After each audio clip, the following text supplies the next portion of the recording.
ओम शांति। बात लड़के माँ बाप के है। बाबा ने कहा, मीठे बच्चे, तुम बहुत समय के बाद फिर से बाबा से मिले हो, इसीलिए तुम बहुत बहुत सिकिलते हो। प्रश्न है, अपनी स्थिति को एक रस बनाने का साधन क्या है? उत्तर है, सदा याद रखो, जो सेकंड पास हुआ वो ड्रामा। जो सेकंड पास हुआ वो ड्रामा। कल पहले भी ऐसे ही हुआ था। अभी तो निंदा, स्तुति, मान, अपमान सब सामने आना है। तो एक समान स्थिति रखनी, चाहे कुछ भी हो जाए। बाबा कहते हैं एक समान स्थिति रखनी है। इसलिए अपनी स्थिति को एक रस बनाने के लिए पास्ट का चिंतन मत करो। जो बीत गई सो बिंदी लगा दो। ओम शांति। रूहानी बच्चों प्रति रूहानी बाप समझा रही हैं। रूहानी बाप का नाम क्या है? शिव बाबा। वो सब रूहों का बाप है, सभी आत्माओं का बाप है। सब रूहानी बच्चों का नाम क्या है? आत्मा। हम सब क्या है? आत्मा। जीव का नाम पड़ता है ना, आत्मा का नाम वही रहता है। ये बच्चे जानते हैं। सत्संग ढेर है, ये सच्चा सच्चा सत्य का संग है। सत्य बाप राजयोग सिखा के हमको सतयुग ले जाते हैं। ऐसे और कोई सत्संग पाठशाला नहीं है। ये तुम बच्चे जानते हो। सारा सृष्टि चक्र तुम बच्चों की बुद्धि में है। तुम बच्चे सुदर्शन चक्रधारी हो। बाप बैठ समझाते हैं ये सृष्टि चक्र कैसे फिरता है। किसको भी समझाओ तो चक्र के सामने खड़ा करो। अब तुम इस तरफ जाएंगे। बाप जीव आत्माओं को कहते हैं अपने को आत्मा समझो। ये नई बात नहीं है। जानते हो, कलब कलब सुनते हैं, अब फिर से सुन रहे हैं। तुम्हारी बुद्धि में कोई भी देधारी बाप, टीचर, गुरु नहीं है। हमारा बाप भी है, टीचर भी, सतगुरु भी है। तो देधारी नहीं है ना। परम पिता परमात्मा जो ब्रह्मा के तन में आकर हमारा पिता भी बनते हैं, टीचर भी बनते हैं और गुरु भी बनते हैं। विदेही शिव बाबा हमारा टीचर गुरु है और कोई सत्संग में ऐसा बात नहीं करते हैं। मधुबन तो एक ही है, तो वो मधुबन क्या समझ लेते, वृंदावन वाला, है ना। तब बाबा कहते हैं मधुबन जहाँ परमात्मा की स्वयं ज्ञान का महावाक्य चलता है उसको मुरली कहते हैं और उसको मधुबन भी कहते हैं, जो माउंट आबू में है। वो भक्ति मार्ग में मनुष्य ने बैठ बनाए हैं प्रैक्टिकल मधुबन। तो ये है तुम्हारी, जहाँ तुम्हारे ज्ञान की मुरली चलती है, जहाँ तुम ज्ञान डांस करते हो, उमंग उत्साह में आकर मन को हैप्पी बनाते हो। तुम्हारी बुद्धि में हम सतयुग त्रेता से लेकर पुनर्जन्म लेते लेते संगम पे आके खड़े हुए हैं पुरुषोत्तम बनने के लिए। हमको बाबा ने आकर स्मृति दिलाई 84 जन्म कौन और कैसे लेते हैं ये तुम जानते हो। मनुष्य तो सिर्फ कह देते हैं, समझते तो कुछ भी नहीं है। बाप अच्छी रीति समझाते हैं। सतयुग में सतो प्रधान आत्माएं थे, शरीर भी सतो प्रधान था। इस समय तो सतयुग है नहीं, ये कलयुग है। गोल्डन एज में हम थे, फिर चक्र लगाकर पुनर्जन्म लेते लेते हम आयरन एज में आ गए। अभी जाना है अपने घर। तुम सिकिलधे बच्चे हो ना। सिकिलधे उनको कहा जाता है जो गुम हो जाते हैं, बहुत समय के बाद बिछड़े हुए मिलते हैं। तो हम भी परमपिता परमात्मा के बच्चे बहुत समय बाद बाबा से मिले हैं। बिछड़े हुए बच्चे बहुत समय के बाद मिले। तुम 5000 वर्ष के बाद आकर मिले हो। तुम बच्चे जानते हो वही बाबा है जिसने 5000 वर्ष पहले भी इस सृष्टि चक्र का हमको ज्ञान दिया था, सुदर्शन चक्र धारी बनाया था। अभी फिर से बाबा से आकर मिले हो। अभी फिर से बाबा से आकर मिलो। जन्म सिद्ध अधिकार देने के लिए बाबा यहाँ आए हैं। बाप रियलाइज कराते हैं तुम आत्मा नहीं 84 जन्म लिए हैं। जन्मों की रियलाइजेशन अभी आती है। जब मेडिटेशन करते तो अपने आप का अनुभूति होती है और हमें पता चलता है कि हम कौन हैं। तो यही सेल्फ रियलाइजेशन के स्वयं के बारे में खुद को जानना। तो मनुष्य को देवता या कंगाल को सिरताज बनाने के लिए तुम समझते हो हमने 84 जन्म लिए हैं। जिन्होंने नहीं लिए हैं वो यहाँ सीखने के लिए नहीं आएंगे। वो यहाँ सीखने के लिए आएंगे भी नहीं। कोई थोड़ा समझेंगे, नंबरवार तो सब होते हैं ना। अपने अपने ग्रस्त व्यवहार में रहना है, घर ग्रस्त में रहकर ज्ञान को उठाना है। सब तो यहाँ आकर नहीं बैठ सकते ना। माउंट आबू में जब हम जाते हैं तो कहते हैं ना, सब तो यहाँ नहीं रह सकते ना। ज्ञान बादल भरो और जाके फिर बरसो सब पे। ज्ञान की बरसात करो, हैप्पी रहो, खुश रहो, उमंग उत्साह का पंख लगा के रहो। तो यही बाबा कहते हैं यहाँ तो कोई रह नहीं सकता है ना। घर जाके ही रहना होता है, ज्ञान यहाँ सुनना होता है, रहना घर में ही होता है और ज्ञान को धारण करना होता है। ज्ञान ऐसा है, थोड़ा भी प्रसाद किया तो व्यर्थ नहीं जाएगा। सजा खाकर ये ज्ञान ऐसा है, थोड़ा भी पुरुषार्थ किया तो व्यर्थ नहीं जाएगा। थोड़ा भी कुछ किया है तो इसे जमा हो जाएगा। सजा खाकर आ जाएंगे। पुरुषार्थ अच्छा करते हो तो सजा कम होगा, है ना। पुरुषार्थ अच्छा करेंगे तो सजा नहीं मिलेगा हमें। तो योग में रहकर ही अपने विकर्मों का विनाश करना है। याद की यात्रा बिगर विकर्म विनाश नहीं होंगे। ये घड़ी घड़ी अपने को घड़ी घड़ी अपने को याद कराओ। कोई भी मनुष्य मिले पहले उनको समझाना है। अपने को आत्मा समझो। ये नाम तो पीछे शरीर पे मिला है ना। किसको बुलाएंगे शरीर के नाम पर? संगम पर बेहद का बाप रूहानी बच्चों को बुलाते हैं। तुम कहेंगे रूहानी बाप आया है, बाप कहेंगे रूहानी बच्चे। पहले रूह फिर बच्चों का नाम लेते हैं। रूहानी बच्चों, तुम समझते हो रूहानी बाप क्या समझाते हैं? तुम्हारी बुद्धि जानती है सिर्फ बाबा इस भागे रथ में विराजमान है। ब्रह्मा के तन में बाबा विराजमान है। हमको वही सहज राजयोग सिखा रही हैं। और कोई मनुष्य मात्र नहीं जिसमें बाप आकर राजयोग सिखाए। वो बाप आते हैं पुरुषोत्तम संगम युग पर। और कोई मनुष्य कभी ऐसे कह ना सके, समझा ना सके। ये तुम जानते हो, शिक्षा कोई इस बाप की नहीं है, परम पिता परमात्मा की नॉलेज है ये। इनको मालूम नहीं था कलयुग खत्म हो सतयुग आना है इसको। इनका अब कोई देधारी गुरु नहीं है। और तो सब मनुष्य मात्र कहेंगे हमारा फलाना गुरु है, फलाना ज्योति ज्योत समाया। सबके देधारी गुरु हैं। धर्म स्थापक भी देधारी हैं। ये धर्म किसने स्थापन किया? परम पिता परमात्मा त्रिमूर्ति शिव बाबा ने ब्रह्मा के द्वारा स्थापना किया। इनके शरीर का नाम ब्रह्मा है। क्रिश्चियन लोग कहेंगे क्राइस्ट ने धर्म स्थापन किया। वो देधारी है, चित्र भी है। इस धर्म के स्थापक का चित्र क्या दिखाएंगे? शिव का दिखाएंगे। शिव के चित्र भी कोई बड़े कोई छोटे होते हैं। ये तो बिंदी है, नाम रूप भी है, परंतु अव्यक्त है। इन आँखों से नहीं देख सकते। शिव बाबा तुम बच्चों को राज्य भाग देकर गए हैं, तो याद करते हैं ना। शिव बाबा कहते हैं मन मना भव, मुझे एक बाप को याद करो। किसकी स्तुति नहीं करनी है? आत्मा की बुद्धि में कोई देहधारी याद ना आए, दे याद ना आए। अच्छी रीति समझने की बातें हैं।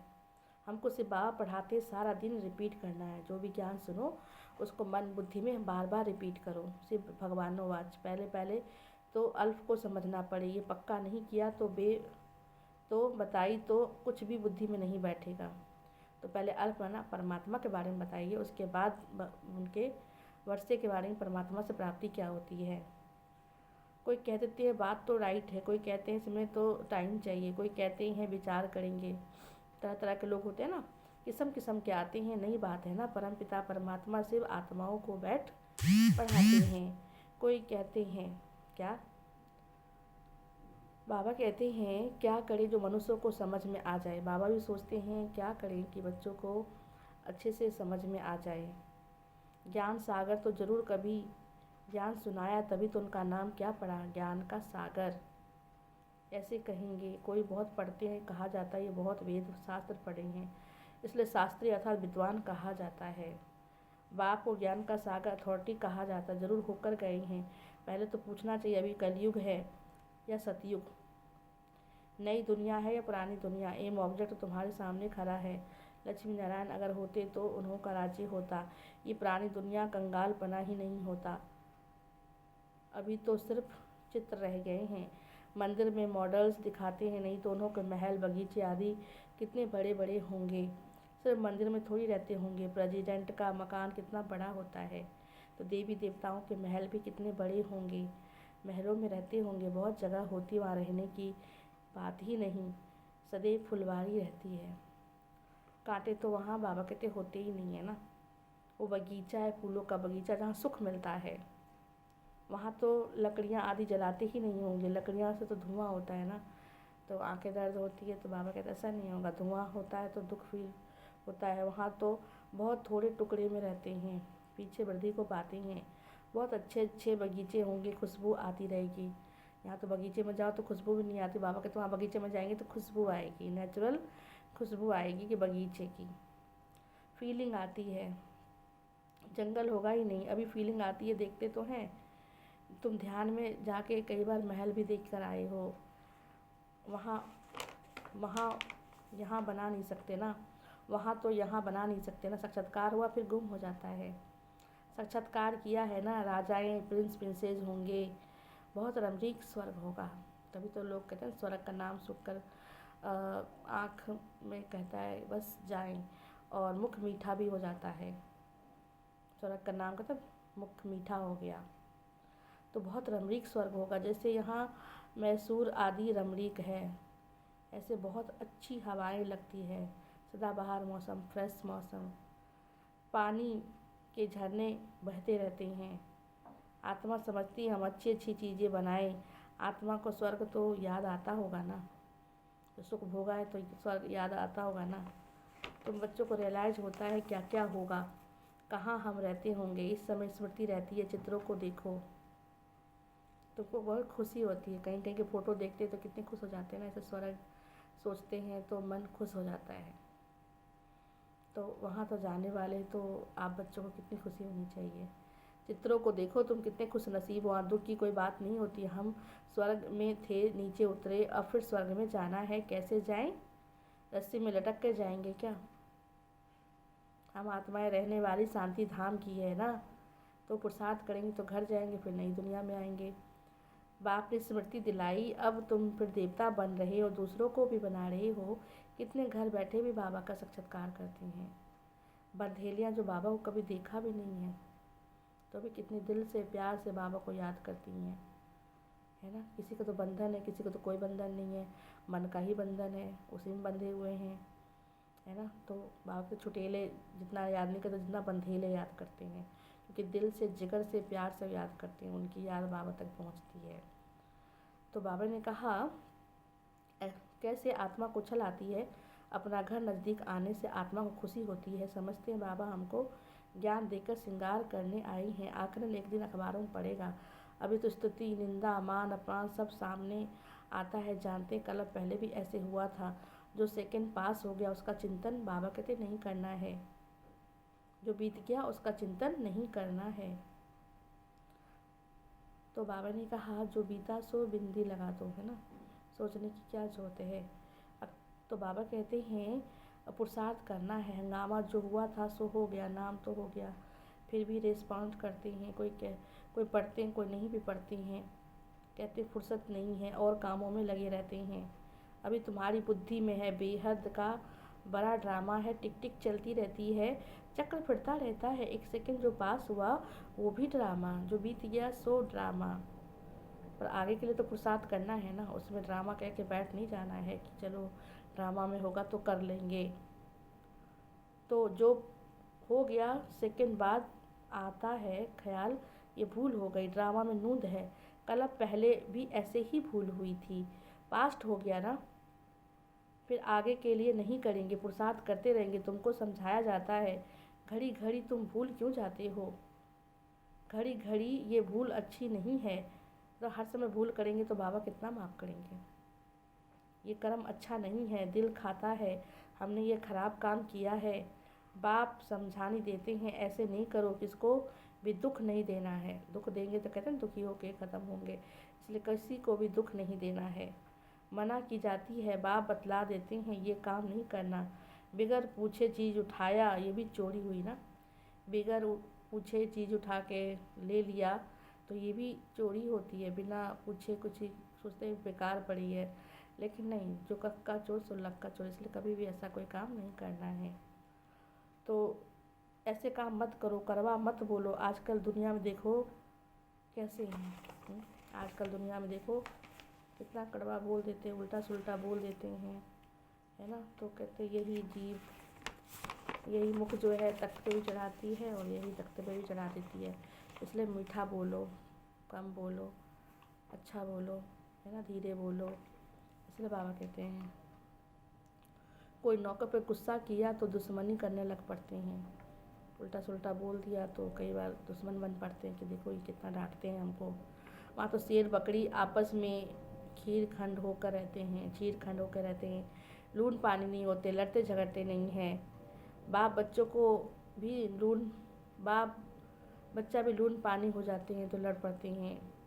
विकारों को जीतना है, एक दो पे विकारों को तीर चलाए दुख देते हैं। ये सारी दुनिया लून पानी है, सतयुग की दुनिया चीर खंड है। इन बातों से दुनिया क्या जाने, मनुष्य तो स्वर्ग को लाखों वर्ष कह देते हैं, है ना। एक एक दिन को लाखों लाखों वर्ष कहते हैं ना, एक एक दिन को उन्होंने लाखों लाखों वर्ष गिन के लाखों वर्ष कर दिया है, पर इतना वर्ष नहीं होता है। बाबा कहते हैं ना, कल्प की आयु 5000 वर्ष होती है। जो देवताएं थे उन्हों की स्मृति आता है। तुम जानते हो ये देवता सतयुग में थे, जिन्होंने 84 जन्म लिए, वही आकर पढ़ेंगे, कांटों से फूल बनेंगे। ये बाप की एक यूनिवर्सिटी है, उनकी ब्रांचेस निकलती रहती है। खुदा जब आएगा तब खिदमतगार बनेंगे, जिनके द्वारा खुद खुदा राजाई स्थापन करेंगे। तुम समझते हो हम खुद खुदा के खिदमतगार हैं। वो जिस्मानी खिदमत करते ये रूहानी है। बाप हम आत्माओं को रूहानी सर्विस सिखला रही हैं, क्योंकि रूह ही तमो प्रधान बन गई है, फिर बाबा सतो प्रधान बना रही हैं। बाबा कहते हैं, बच्चे मुझ एक को याद करो तो विकर्म विनाश हो जाएंगे। योग अग्नि है, भारत का प्राचीन योग गाया हुआ है ना। जो योग सिखाते थे से बाबा, आत्मा समझकर परमात्मा को याद करना, जिससे मन बुद्धि के हम मालिक बन जाते थे। वो योग तो किसी को पता ही नहीं है। आर्टिफिशियल योग करते हैं, योगा करते हैं, जिससे हमारा तन तंदुरुस्त, मन तो अच्छा होता ही नहीं है ना। अल्पकाल के लिए थोड़ी देर शांत हो जाएगा, लेकिन बाबा कहते हैं सदैव शांत नहीं रहता है। तो वो तो मेडिटेशन से होगा ना, जब आप मन बुद्धि के मालिक बन जाएंगे। तो आर्टिफिशियल योग बहुत तो हो गए, इसलिए बाबा कहते हैं याद की यात्रा कहना ठीक है। सिर्फ बाबा को याद करते करते तुम शिवपुरी में चले जाएंगे। शिवपुरी व विष्णुपुरी, ये रावणपुरी है, विष्णुपुरी के पीछे रामपुरी है, सूर्यवंशी के बाद चंद्रवंशी है। ये तो कॉमन बात है। आधा कल्प सतयुग त्रेता है, आधा कल्प द्वापर और कलयुग है। अभी तुम संगम युग पे हो। ये सिर्फ तुम जानते हो, जो अच्छी रीति धारणा करते हो दूसरों को भी समझाते हैं। हम पुरुषोत्तम संगम युग पे है। किसी की बुद्धि में याद रहे तो भी सारा ड्रामा बुद्धि में आ जाए, परंतु कलयुगी देह के संबंधी आदि याद आते रहते हैं। बाप कहते हैं तुमको याद करना है एक बाप को, तुमको याद करना है एक बाप को। सर्व का सतगति दाता राजयोग सिखलाने वाला एक ही है, इसलिए बाबा ने समझाया सिर्फ बाबा ही जयंती है। सिर्फ बाबा की ही जयंती होती है। जो बाबा आते हैं और आके हम बच्चों को ज्ञान देते हैं, तो हमारा जीवन हीरे जैसा बन जाता है। तो हम क्या करते हैं, उनका भी जन्मदिन मनाते हैं शिवरात्रि, शिव जयंती के रूप में। तो सारी दुनिया को पलटाते हैं, यानी कि नरक को स्वर्ग बनाते हैं। तुम ब्राह्मण जानते हो, अभी हम पुरुषोत्तम संगम युग पर है। जो ब्राह्मण है उनको रचयिता और रचना का ज्ञान बुद्धि में है। मतलब जो जान गया है, जो बाबा का बच्चा बन गया है, उसको पूरी नॉलेज है। रचता कौन है, रचयिता कौन है, किसके बच्चे हैं, कब आते हैं, सारी नॉलेज बाबा कहते तुम ब्राह्मणों के पास है। जो नए आते हो फिर से कोर्स करते हैं तब समझ पाते हैं। पर तुम ब्राह्मण हो तो तुम्हें सारा ज्ञान है रचयिता और रचना के बारे में। अच्छा, मीठे मीठे सिकलधे बच्चों प्रति माता पिता बाप दादा का याद प्यार और गुड मॉर्निंग। रूहानी बाप के रूहानी बच्चों को नमस्ते, रूहानी बच्चों के रूहानी बाप को नमस्ते नमस्ते नमस्ते। धारणा के लिए मुख्य सार बाबा ने कहा, पहला पॉइंट है, कोई भी ऐसा कर्म नहीं करना जिससे किसी को दुख हो। ऐसा कोई काम नहीं करो जिससे किसी को दुख मिले। कड़वे बोल तो बोलने ही नहीं है, बहुत बहुत चीरखंड होके रहना है। दूसरा है, किसी भी देहधारी की स्तुति नहीं करनी है। बुद्धि में रहे हमको सिर्फ बाबा पढ़ाते हैं, उस एक की ही महिमा करनी है, जिसके बच्चे हम उसी की महिमा करें। रूहानी खुदमतगार बनना है, रूहानी सेवा करनी है ज़रूर। वरदान है, अपने अव्यक्त शांत स्वरूप द्वारा, अपने अव्यक्त शांत स्वरूप द्वारा वातावरण को भी अव्यक्त बनाने वाले साक्षात मूर्त भव। अपने अव्यक्त शांत स्वरूप द्वारा वातावरण को अव्यक्त बनाने वाले साक्षात मूर्त भव। जैसे सेवाओं के और प्रोग्राम बनाते हो, ऐसे सवेरे से रात तक की याद की यात्रा में कैसे और कब रहेंगे, ये भी एक प्रोग्राम बनाओ कि सुबह से लेकर शाम तक हम रूहानी यात्रा पे कैसे रहेंगे। जैसे हम कहीं जाते हैं तो हम क्या करते हैं, प्रोग्राम बनाते हैं ना, यहाँ जाएंगे, ऐसे जाएंगे। ऐसे हम बाबा के साथ कैसे रहें रूहानी यात्रा पे, इसका भी बाबा कहते हैं प्रोग्राम बनाओ, मन का प्रोग्राम बनाओ। बीच बीच में 2-3 मिनट के लिए संकल्पों को ट्रैफिक करो, मतलब अपने विचारों को रोक कर कुछ क्षण के लिए परमात्मा को ध्यान लगाएं। तो जो स्टॉप कर लो, जब कोई अव्यक्त भाव में ज़्यादा दिखाई दे तो उसके बिना कहे व्यक्ति, बाबा कहते हैं ना, उसके कहे बिना अपना अव्यक्ति शांत स्वरूप ऐसा धारण करो जो इशारे से ही समझ जाए, है ना। कई बार इशारे से ही बात समझ में आ जाती है। अगर आप अव्यक्त रूप में रहते हैं तो आपकी अव्यक्त भाषा भी कई लोग पढ़ लेते हैं, इशारों से ही समझ जाते हैं। इस वातावरण को अव्यक्त रहेगा, इससे वातावरण आपका क्या रहेगा, अव्यक्त रहेगा। अनोखापन दिखाई देगा, एक अलग से ही चीज़ दिखाई देगी वातावरण में भी, अपने आप में भी, भाषा में भी। तो बहुत अच्छा फील होगा आपको जितना शांत रहेंगे और जितना बीच बीच में अपने आप को ट्रैफिक कंट्रोल करते रहेंगे तो मन बहुत शांत रहेगा, शुद्ध संकल्प रहेगा, वातावरण भी बहुत अच्छा रहेगा, आपकी सारे की भाषा लोग समझ जाएंगे। तो एक अनोखापन होगा। तो बाबा ने कहा आप साक्षात्कार कराने वाले साक्षात मूर्त बन जाएंगे, शांत रहेंगे, अपने स्वरूप में रहेंगे। तो बाबा कहते मैं तुम्हारे द्वारा ही अनेकों को साक्षात्कार करा सकता हूँ। तो इस तरह से रहेंगे तो बाबा हम बच्चों के द्वारा सेवा करा सकते हैं। इसलिए बाबा ने कहा बीच बीच में बिल्कुल शांत हो जाओ, संकल्पों को रोक दो, तो आप बिल्कुल शांत हो जाएंगे। तो बाबा आपको कहीं भी सेवा करा सकते हैं, आपसे साक्षात्कार भी करा सकते हैं। स्लोगन है संपूर्ण सत्यता ही पवित्रता का आधार है। संपूर्ण सत्यता ही पवित्रता का आधार है। सत्य को समझ लिया और जान लिया तो बाबा कहते पवित्रता का आधार भी यही है, सत्यता। सत्यता से पवित्रता का आधार है। संपूर्ण सत्यता मतलब संपूर्ण अच्छी तरह से जान लेना। अच्छा, आज बाबा के कदम सुनते हैं। तो ये बाबा के हम कदम सुनते हैं। आज 12 तारीख के कदम है, जो ब्रह्मा बाबा के 18 कदम होते हैं ना, तो वो आप लोग ध्यान से सुनिए। बाबा ने कहा 12वां है आज का, त्याग और भाग दोनों में नंबर 1 थे बाबा।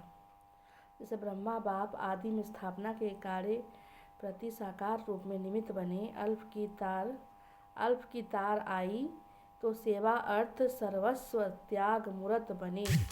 त्याग और भाग दोनों में बाबा नंबर 1 रहे। अब अंत में भी बच्चों को ऊंचा उठाने के लिए व अव्यक्त बनाने के लिए अव्यक्त वतनवासी बने। तो त्याग और भाग्य दोनों को फॉलो फादर करते हुए स्वयं को और सेवा को संपन्न कर बाप समान अव्यक्त वतनवासी बन जाओ। जैसे बाबा अव्यक्त वतन में हम बच्चों का इंतज़ार कर रहे हैं, तो हम भी बाबा को फॉलो करें और स्वयं को सेवा को संपन्न कर बाप समान अव्यक्त वतनवासी बाबा कहते हैं बन जाओ। अच्छा, ओम शांति।